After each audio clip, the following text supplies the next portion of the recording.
Andrew said that I probably should start by saying a few words of introduction about myself, which I'm happy to do. Sorry.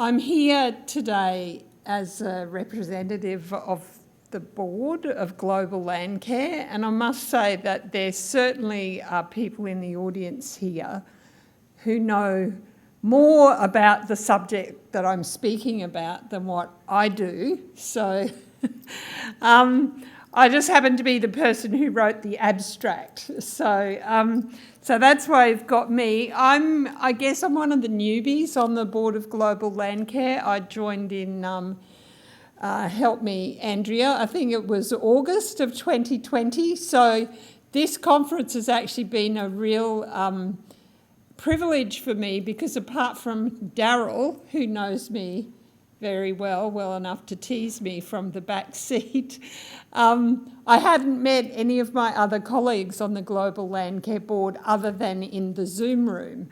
So it's been really terrific to be here and actually meet them face to face, and starting off on Monday night at Sappho Books with the launch of our book. Sorry, this is my only prop, and I forgot it. There's a whole poster there in front of you. Our book, which I will refer to. So thanks for coming to the session this afternoon. Can I propose we begin by closing our eyes?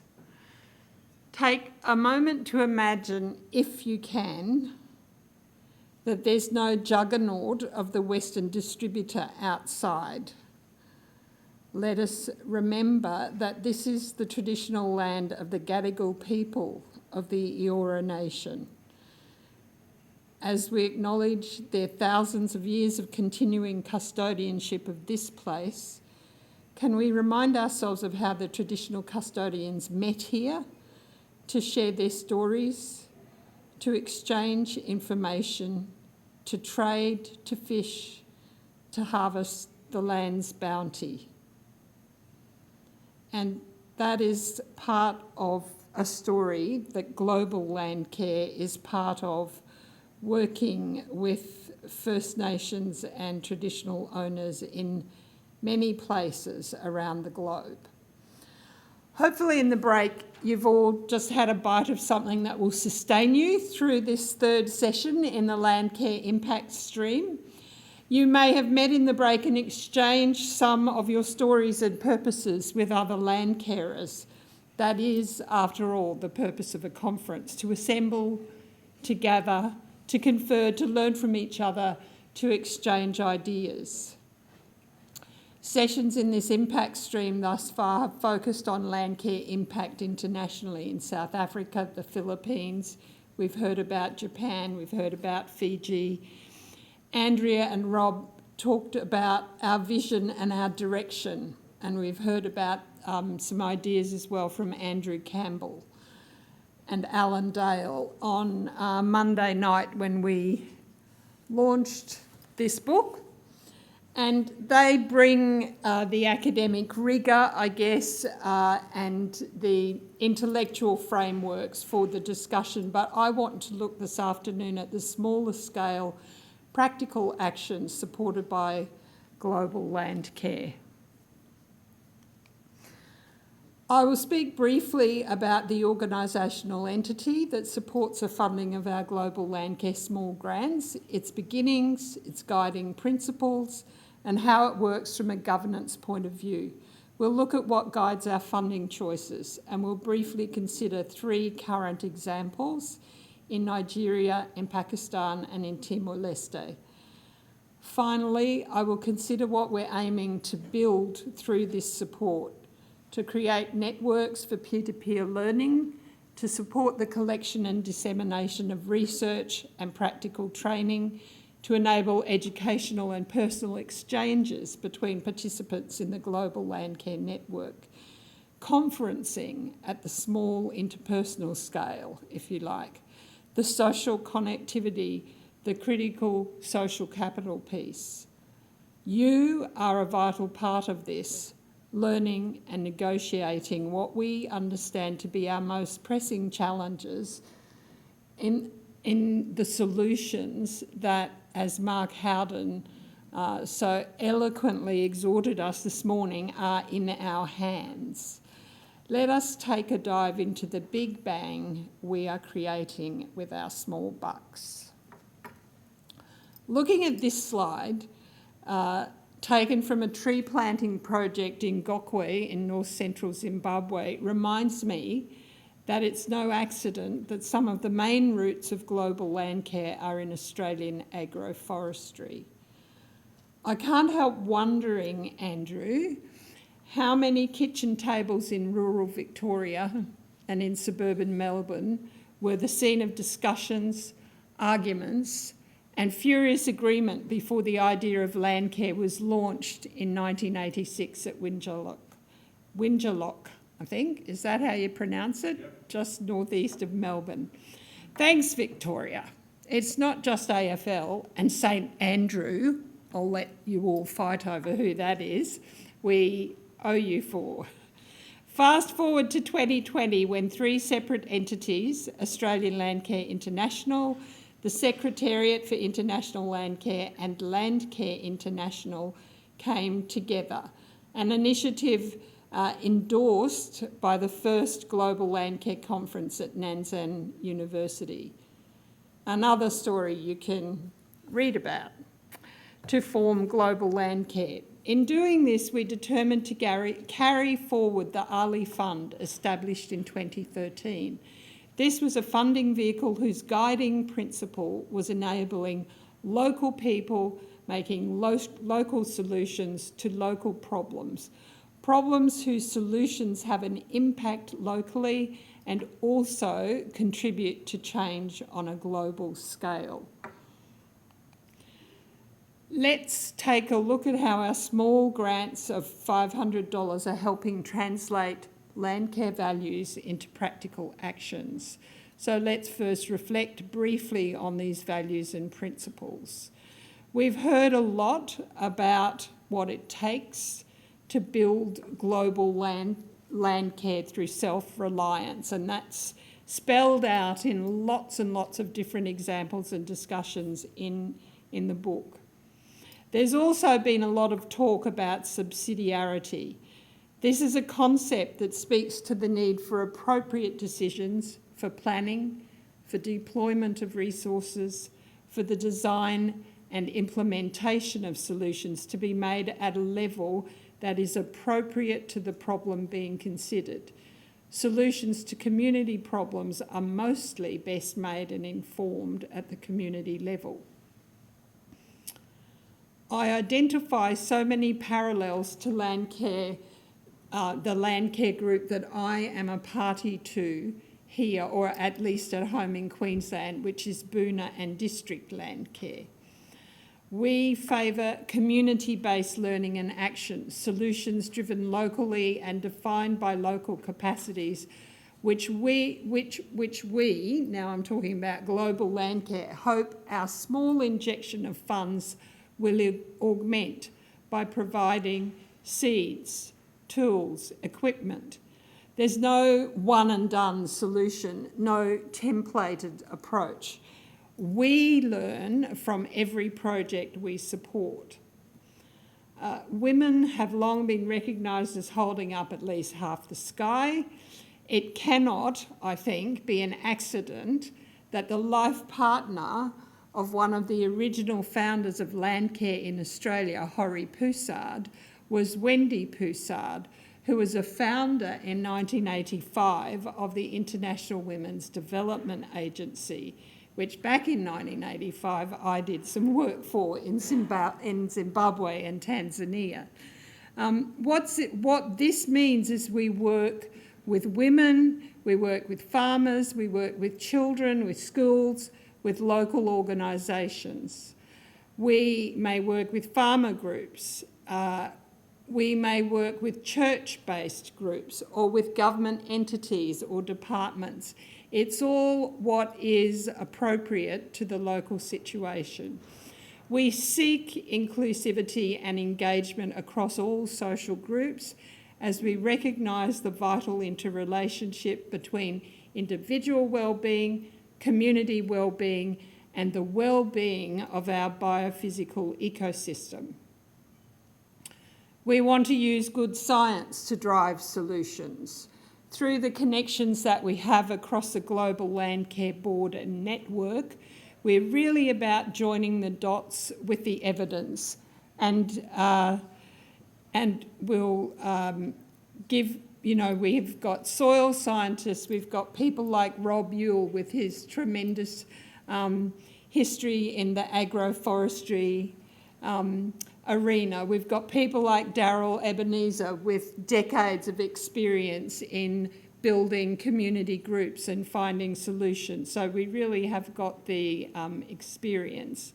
And then in our network globally, we have people who know their local situations and know what needs to be done to bring those solutions to being. So we recognise people as an integral part of the landscape.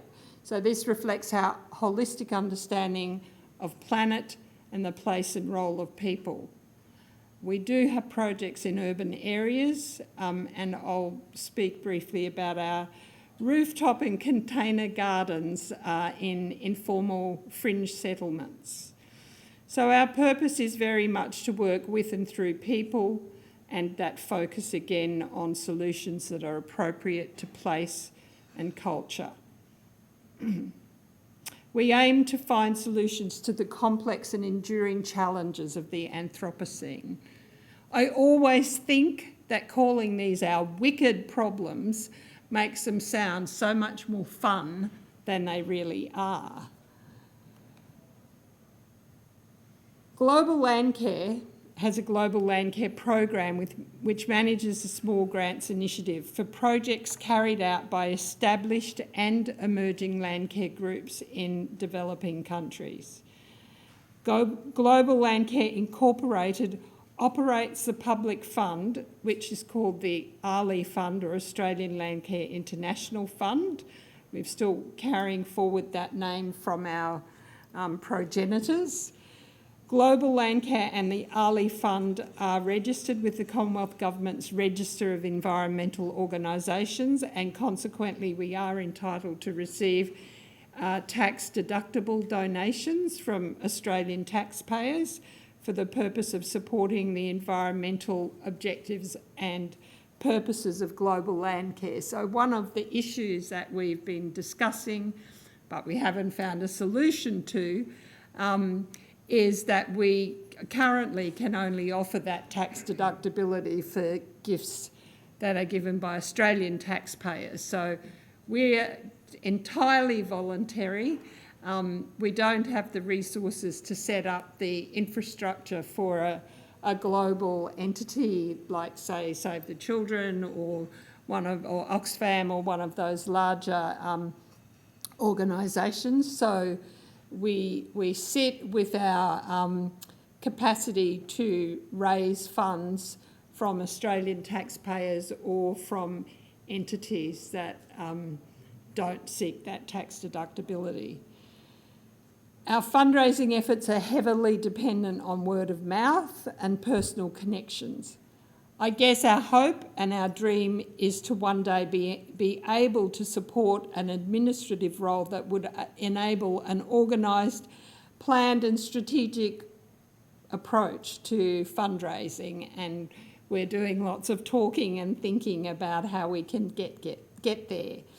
The ALI Fund is administered by an entirely separate entity, so its administration is separate from the Board of Global Landcare. But that board is appointed by Global Landcare, with a majority of members of that board needing to satisfy the ATO's degree of responsibility criteria. And I think at least two of those responsible persons are in the room at the moment. The Committee of Management currently has 5 members and is chaired by the gentleman who just put his hand up, Rob Yule, formerly chair of Australian Landcare International. And this management committee is required to meet at least once a year. Its key purpose is to ensure the appropriate and independent assessment of grant applications and the decision making about how the donations we receive are allocated against the requests we receive. So we use a prioritisation matrix for that purpose so that the available money is allocated accordingly. And we assess those projects against what we call essential and desirable criteria. And currently those essential criteria are: applicants must be able to show a history of local community-based activity for the protection of natural resources and/or sustainable production. Community groups to be eligible for funding must be willing to carry out the project within 12 months of receipt of the grant, and they need to report back to us with a written report, including photos. But we have found increasingly that those reports have come in the form of videos, and I would have loved to have shown you a video this afternoon, but I wasn't offered the facility to be able to do that, unfortunately.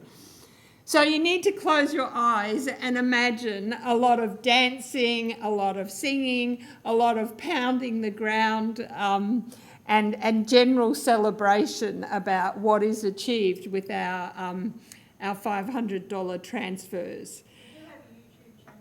We do have a YouTube channel, thank you, Andrea, on our website that you can see a number of those videos. And the applicant must identify a local organisation in their area. It can be an NGO, a government department, often a church group, a school, a research organisation, a farming collective, etc., or a person deemed acceptable by ALI, so that may be someone who is known to the Global Landcare Board, who will act in a kind of supervisory or oversight capacity in terms of the funding flow. Can I say that there is a very significant degree of trust invested in these relationships? Whoa, 5 minutes, I better skip a few slides. I'm going to take you then to Nigeria, to the Itu wetlands. This project is funded through Landcare Nigeria, and it works out of the Tropical Research and Conservation Centre. Those wetlands host a range of birds, many of which have global conservation importance, and I've got a list of them here, but they're mostly on the IUCN Red List. It includes European barn swallows, African grey parrots, and the grey heron. So what we're supporting with this project is basically the rehabilitation and extension of hedgerows, because these provide very important habitat. We're working with a local NGO called YIELD, Youth Initiative on Environment Local Development, which supports the planting of trees in those hedgerows and helps to educate the community. The other group we work with on the same project is called Passion for Nature, which I think is just a fabulous name. The project plan submitted said that proposed that as many as 1,000 people would gain conservation knowledge through participation in the workshops, the formation of a local bird club, and 100 children were going to be educated about bird conservation. 50 households would be supported to plant trees, including fruit trees, which would eventually support the bird populations. And this is across an area of 50 hectares. So that project is due to be completed in December of this year. We were really disappointed that our colleague Mubarak, a board member from Pakistan, was unable to obtain a visa in good time and be with us at this conference. And this is a project from his country. plan to operate in Lahore, Multan and Islamabad.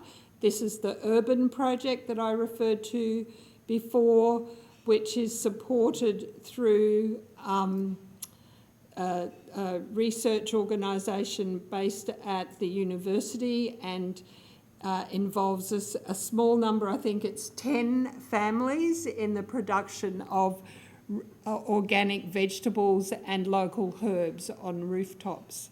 I will quote to you from their project application where they say they cooperate with the Vegetable Research Institute of Faisalabad and the Agricultural Department of Punjab, and they invoke the grace of God Almighty to enable them to become the champion of UN food security systems in Pakistan. So there really are no limits to their ambitions. And I'm going to race to Timor Leste, and we were able to bring our friend Leo Suarez from Timor to be with us at the conference. This project addresses directly an issue that's very well known to us in Australia, which is soil degradation through the loss and erosion due to deforestation. So this is in Bobanoro, near Maliana, quite close to the border with Indonesia. The project involves the creation of terraces to support trees on hill slopes, tree planting to augment forest cover and tackle land degradation and erosion. The three objectives are conservation of soil and water, introduce agroforestry as a sustainable farming method, and we need to remember that many Timorese still rely on forest timbers as their energy source, and engaging the community in these activities and so building their knowledge and understanding. And this project was to have been completed earlier this year. I did have to find an opportunity to share with you some of the beautiful watercolours of our Deputy Chair, Rob Yule, and I think his practice hand and eye captures, really powerfully the Landcare values and spirit in ways that mere photographs sometimes fail to do. So these are just 3 examples of the 81 projects that have been supported in 21 countries for almost 70,000 Australian dollars. We have some very generous donors like the Kane Foundation of South Australia, which focuses specifically on Uganda, and Beyond Subsistence, who support community garden projects in Uganda and Zimbabwe. We're about to make a further call for grant applications, and I am going to leave you with the thought that if you check out the Global Landcare website now, you'll see a list of 8 projects deemed worthy of our support, which are currently unfunded. And I'm quite sure that all of your Landcare groups struggle to raise money for what you're trying to achieve, but I do invite you to think about contacting us if you're interested in twinning or finding some way to be a part of this. What can I say? Any one of you who's ever written a grant proposal knows all the planning and hope that goes into putting one of those proposals together, and we see that in spades in the applications that come across our desk. Every plant makes a change to the soil. We hope it survives and the change endures. You as land carers know that doesn't always happen. Every tree matters, even if it doesn't make it into the ABC's top 8, and every dollar makes a difference. Thank you.